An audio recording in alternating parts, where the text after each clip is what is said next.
SCP-003-1 appears to be composed of chitin, hair, and nails of unknown biology, arranged in a configuration similar to that of a computer motherboard.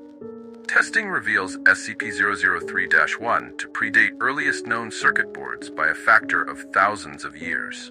003-1 is considered sentient but not actively dangerous except under certain conditions.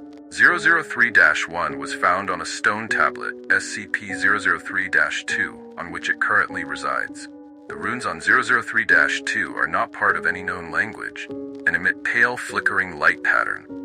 SCP-003-2 is controlled by a non-biological internal computer, contents of which are mostly inaccessible without risk of damaging 003-2. 003-2 is capable of controlled emissions of radiation, including heat, light, and anomalous radiation types. It contains an internal power source of an anomalous nature, which appears to have been losing power since several centuries before discovery. It is considered probable that SCP-003-2 was created for the purpose of containing SCP-003-1. Partially interpreted data recovered from 003-2 may refer to a past and/or potential future LK-class restructuring event caused by SCP-003-1. SCP-003 was located by Remote Viewing Team SRV-04-Beta. It appears possible that SRV-04-Beta was deliberately contacted by SCP-003-1. Other organizations have also been alerted to SCP-03's existence, possibly by similar means. Despite this activity, SCP-003-1 does not appear to be sentient, based on its lack of reaction to M03-Gloria analysis and procedures. When SCP-003 drops below the temperature of 35 degrees Celsius, both components react.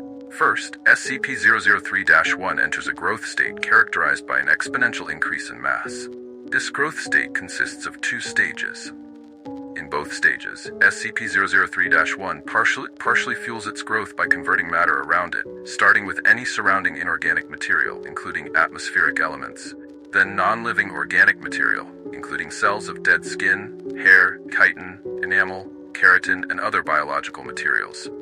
The first stage is always the same. SCP-003-1 will first increase its mass, then take a form similar in shape to an ophiuroid, brittle star of 15 meters in diameter, including what appears to be a central processor of 3 meters in diameter. It will form sensory organs that appear to scan its surrounding environment and will partially convert the area around it to an unidentified anomalous substance. The second stage describes a growth alteration which occurs when SCP-003 comes into contact with living organic material. SCP-003 appears to template itself off of the organic material and will attempt communication with organisms that match its initial template or templates. In its second stage, SCP-003-1 may pause, slow, or change its growth, and will also convert inorganic and non-living organic elements into functionally similar structures while anomalously altering their physical makeup. While growth is consistent in the first stage, in the second stage, SCP-003-1's growth rate is diminished by 20–90%, so long as -1 remains in contact with living organic material. The percentage is determined by the complexity of the organisms in contact with -1. It appears to devote a large amount of processing power to analysis of living organic material. During each of SCP-03-'s growth stages, SCP-003-2 releases bursts of radiation that temporarily inhibit -1's growth, or reverse this growth when the temperature of -1 rises above 100 degrees Celsius. Similar radiation emissions have been replicated or recorded via other anomalous means. SCP-003-1's biology has been the subject of extensive study.